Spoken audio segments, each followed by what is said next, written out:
Hello and welcome to HISD at Home. I'm Dr. Tanya Webb and I am a teacher development specialist for the Secondary English Language Arts team. I'm excited to work with you today on reading argumentative text. Let's get started. Our first activity is a quick write. So the quick write asks you to write something about this quote at the top of your screen. I'm going to read the quote, which is by Desmond Tutu. If you are neutral in situations of injustice, you have chosen the side of the oppressor. You have three options that you can choose from to begin writing for your quick write. If you look at the try this column, it says write about anything that comes to mind after reading this quote. You can also choose one word of the quote and let that guide your thinking. Or we are going to be discussing the role of teachers and exploring anti-racism in schools. How do you think this quote might relate to the job of a teacher? What do you think Desmond Tutu meant when he said this? Let's take 90 seconds to jot some ideas or thoughts. You can use sticky pad or sticky notes on your laptop, or you can use a scratch sheet of paper, just something to get your ideas down as we begin to explore argumentative text. 90 seconds beginning now.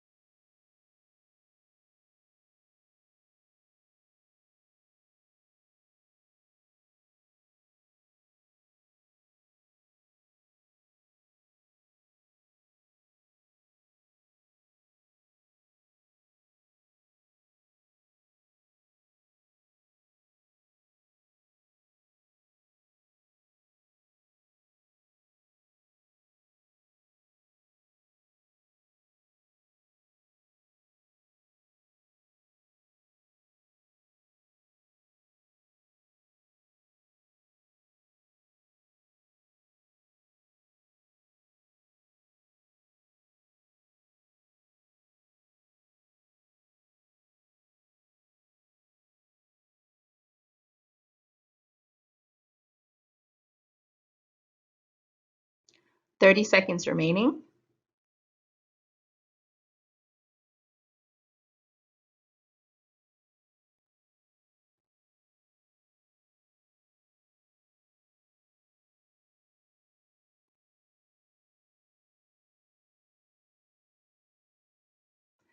Ten seconds.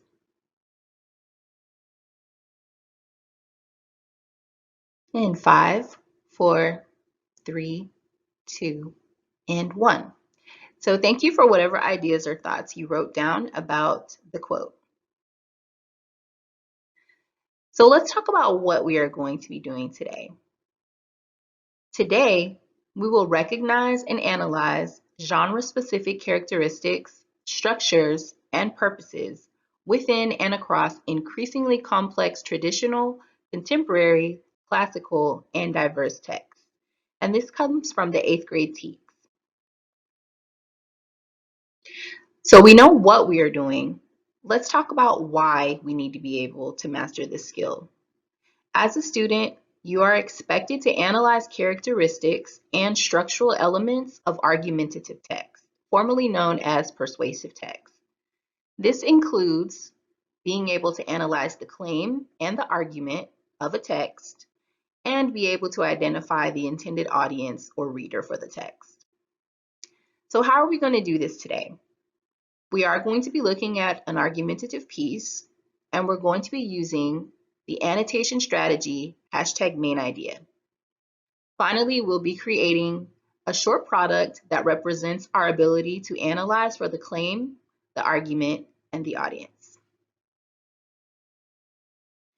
So let's quickly review the characteristics of argumentative text. Similar to informational text that we looked at last week, you are going to begin by starting to look for a thesis or controlling idea. The only difference in argumentative text is that instead of calling it a thesis or controlling idea, we call it a claim, the point that the writer is intending to make. How does the writer then prove their point? In informational text, we call this evidence, and in argumentative text, we say that this is the argument that they're making. Lastly, we don't want to forget to mention that argumentative text will often include rhetorical devices, for example, appeals. You may have heard of ethos, pathos, and logos, the three appeals that are most common in argumentative text. Ethos appeals to morality, what we think is right and what we think is wrong. Pathos appeals to our emotions. These are tactics used to induce our emotions or feelings about a subject or topic. And then finally, logos is our appeal to a logic, what makes sense or what doesn't make sense. So today, you are going to be uncovering the claim, the detailed argument that supports that claim, and identify who the intended audience is of this piece. Even though it's important to know what the rhetorical devices such as appeals are in a text, today we're focusing on the claim, the argument, and the audience. So I've created this table to help us when it's time to create our product. For the claim, we are looking to be able to answer or finish this sentence. The writer of this article claims that, and then we're going to look at the argument. So we'll say something like, key details that support this claim are found in blank paragraph and state blank. This is where we're going to provide textual evidence for what we believe the claim is. And then lastly, just a brief statement to show that we know who the audience is. The writer intends for blank, so we'll name the audience, to be persuaded to blank. What does the writer want the audience to believe or do after reading this text?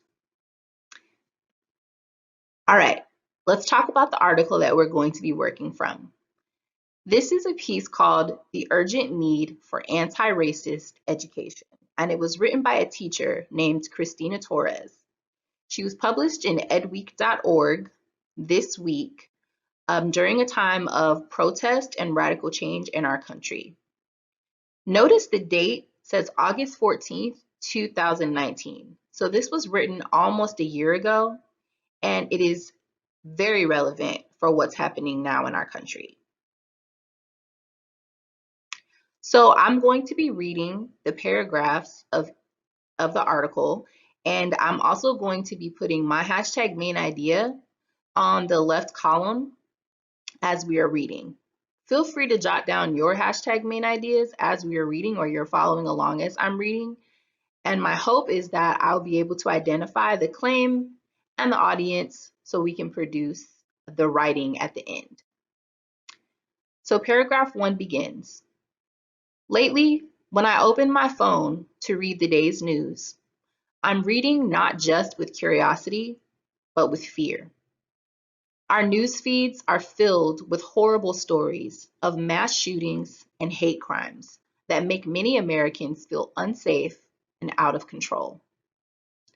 So this immediately brings me back to the last year, 2 years of what's been going on in our country with school shootings, hate crimes, and I feel very connected to this first paragraph.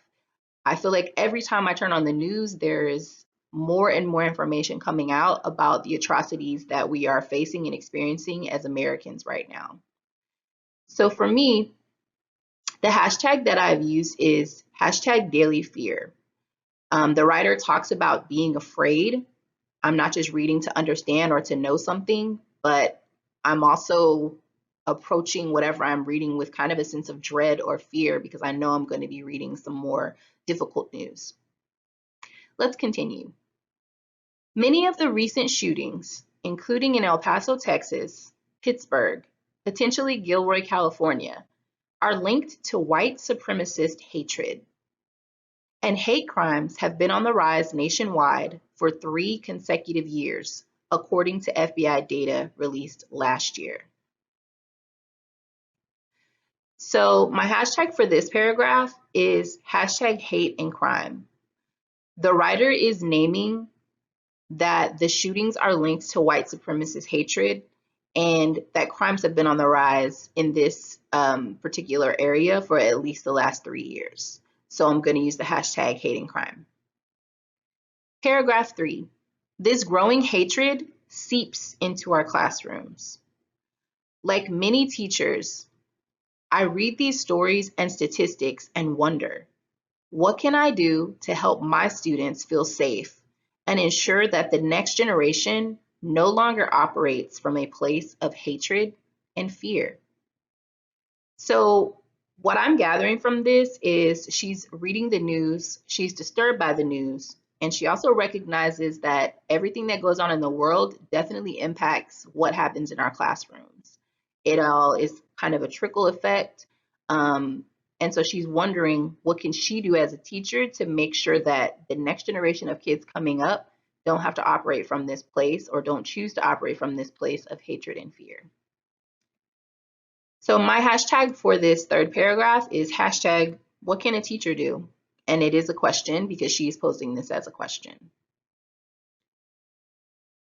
Paragraph 4. These mass shooters were once students sitting in our classrooms. It's an unsettling thought, and I don't raise it to scare teachers about the students they have. Rather, it serves as a reminder that we as teachers have a role to play in combating hate. More than just making our students aware of racism, we can do anti-racist work. So there are a couple of things that I want to talk about in this paragraph. I think it's clear that the intended audience, the people that she's hoping to reach in writing this article, is teachers or are teachers. I know this because she says we as teachers have a role to play. The other point that I want to bring up is the idea of anti-racist work. I'm not sure many people are aware well, students, I should say, I'm not sure how aware you are of what it means to be anti-racist. So obviously someone racist is someone who hates races different from their own for any number of reasons, but it usually stems from the fact that the person is different from them racially. So that might mean a white person hates another person simply because they are Black. That is racist. A lot of people have come out and said they are not racist, but now the push is for people to not just say, I'm not racist, it's for them to say, I am anti-racist. Meaning anytime I see something that is racist or hear someone speaking in a way that represents racism, I will call it out as being racist. It's not enough to say I'm not racist. It's now a push for people to be completely against racism to the point where they're willing to call it out when they see it or experience it. And so that's the point of this paragraph 4. She's pushing the idea that teachers have to start doing anti-racist work. So let's read paragraph 5. It's easy to decry the shooters as crazy.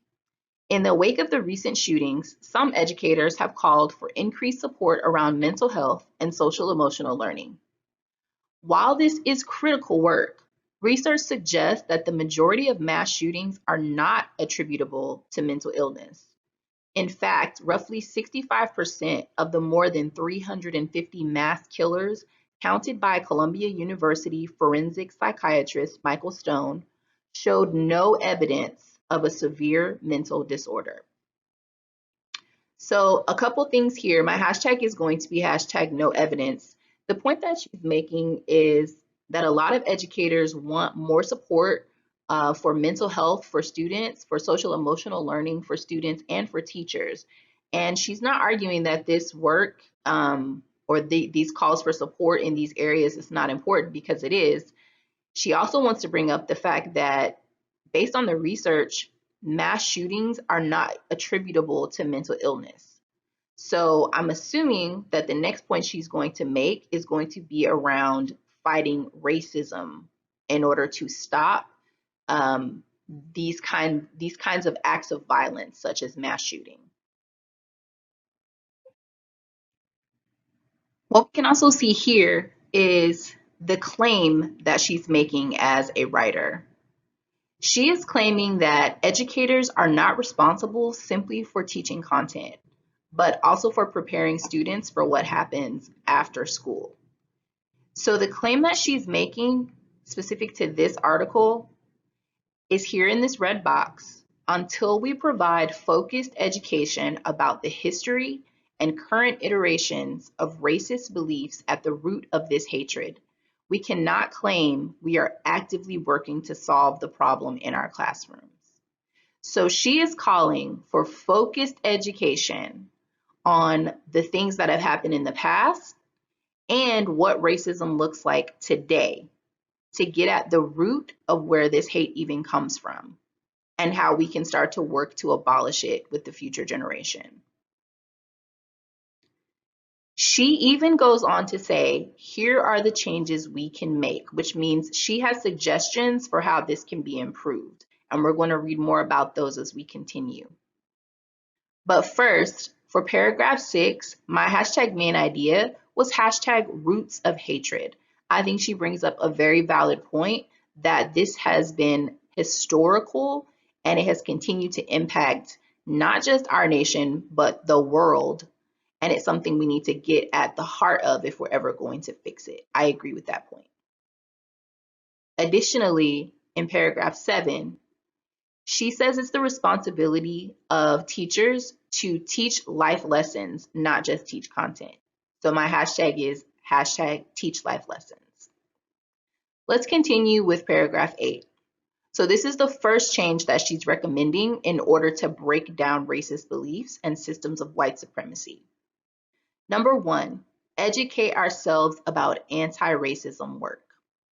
We can't do this work well with students if we don't understand it ourselves. We must acknowledge that we have all been shaped by a system built on inequality and racism, one that consistently bombards us with stereotypical images of certain cultures and excludes voices from different backgrounds. So she's talking about this system and how we have all been impacted by the system.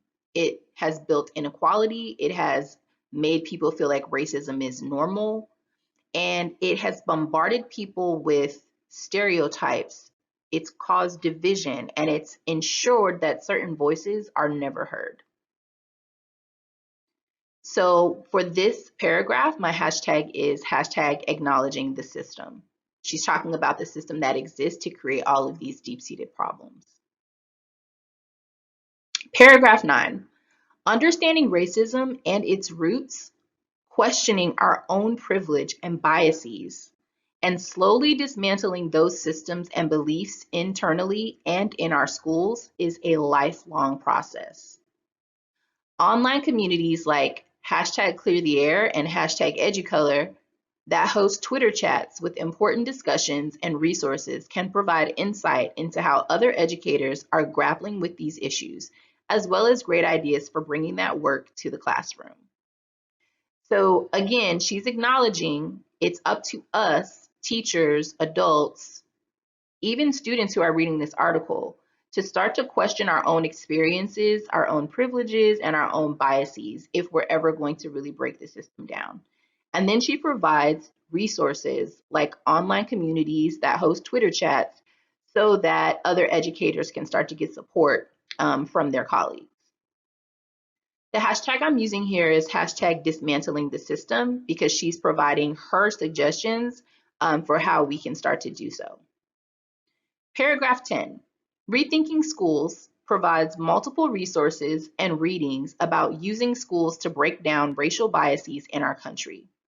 Christopher Emdin's For White Folks Who Teach in the Hood, Bell Hook's Teaching to Transgress, and Cornelius Minor's We Got This are a few books that address how to create more equitable education in our classrooms, as well as the internal work teachers must begin to do to get there. So again, she's offering resources for teachers who are looking to do this work in their classrooms. And I think her focus here is really important. We're seeking hashtag equitable education for all if we're really going to dismantle the system. It's also essential to understand racism outside our classrooms. Reading books like Robin DiAngelo's White Fragility with an Excellent Educator Guide, How to Be an Anti-Racist by Ibram X. Kendi, and Beverly Tatum's seminal text, Why Are All the Black Kids Sitting Together in the Cafeteria, is another way to take ownership of our own journeys toward becoming aware and active against racism. So again, hashtag aware and active. She's pushing for teachers to start to understand themselves better and understand their environment, specifically in schools, so that they can begin to have greater impact on change.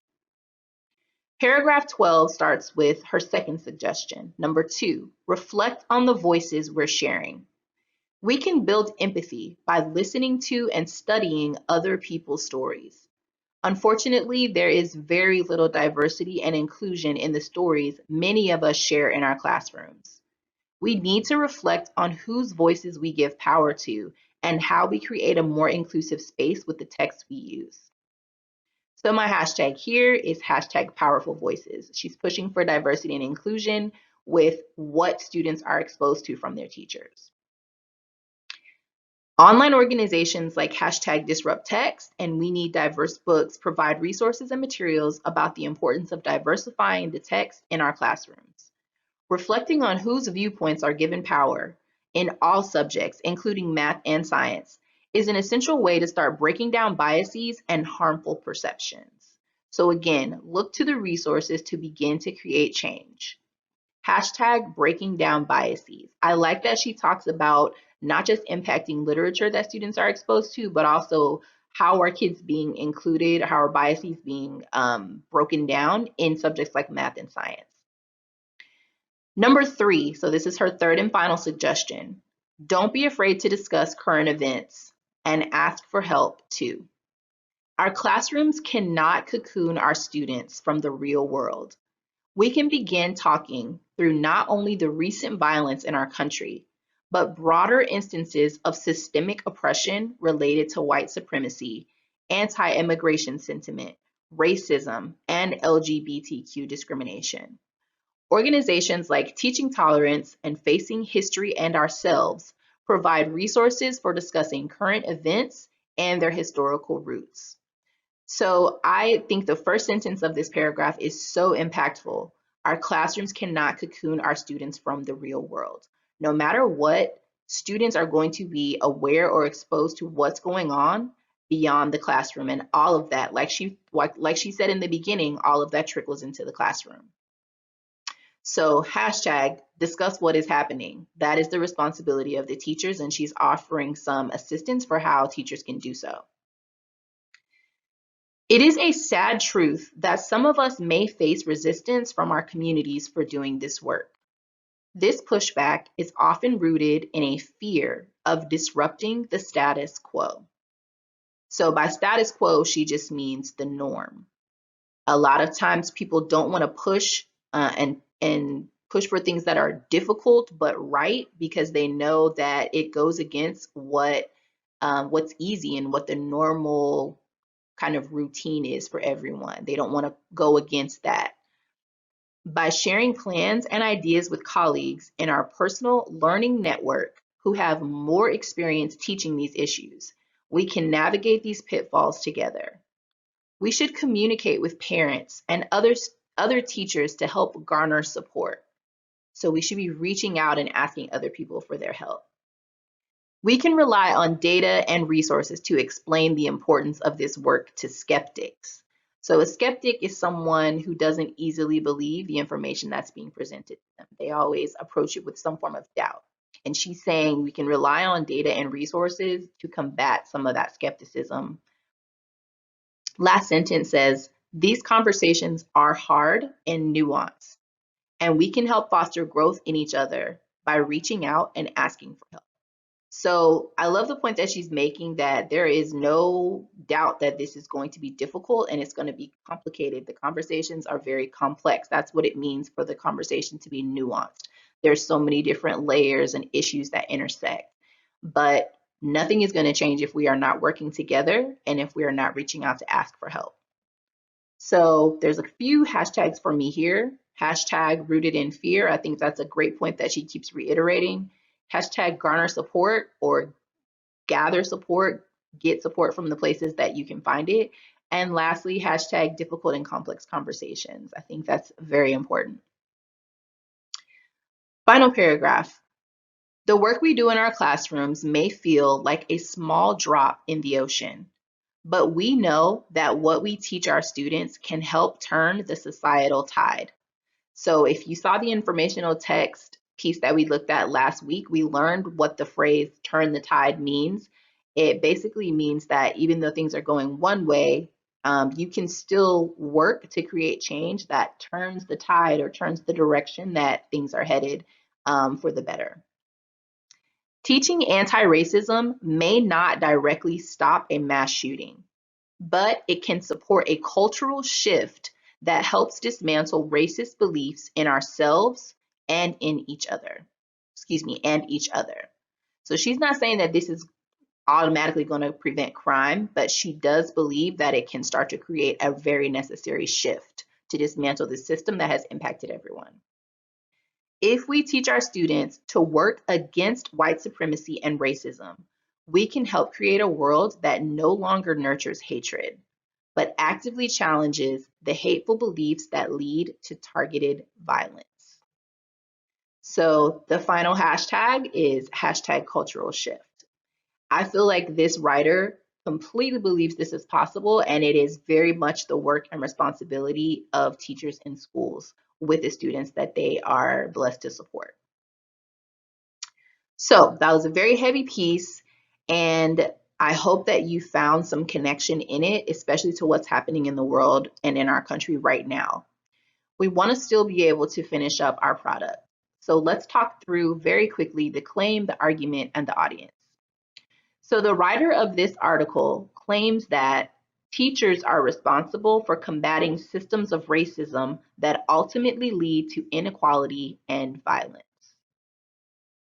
So she is saying it is the teacher's job to fight this system that has been in place for so long, because what that system leads to is inequality for everyone, and oftentimes it leads to instances of violence. Key details that support this claim are found in paragraph 7, which argues that teachers teach life lessons to ensure we are breaking down racist beliefs and systems of white supremacy. So very quickly, if you want to use part of a quote as your evidence, but you don't want to put the entire sentence or two sentences in there, you can use those three little dots, which are called ellipses, in between the parts of the sentences to still form a complete sentence. And I've given you an example of that here. So I'm going to read it one more time. Key details that support this claim are found in paragraph 7, which argues that teachers teach life lessons to ensure we are breaking down racist beliefs and systems of white supremacy. And finally, let's talk about the audience. The writer intends for teachers to be persuaded to incorporate her recommended changes and use the platform of their classrooms to teach anti-racism and potentially eliminate violent acts of racism and hatred. All right. So thank you so much for checking out Reading Argumentative Text. I hope you found the article relevant, and I hope that you got some great practice in using hashtag main idea. I also hope that you were able to use the table that I've created. It's the same table from the informational text where we talk about what the claim or thesis is, discuss the evidence or argument that's available to us. And then for this week, we were focusing on identifying the intended audience and what the writer wants the audience to be persuaded to do or believe. Again, my name is Dr. Tanya Webb. I am a teacher development specialist with secondary English language arts. And there's my information there on the final slide. I do hope that you are staying safe. I hope that you are getting some reading in, and I hope that you are able to enjoy some rest and relaxation over the summer. Stay safe.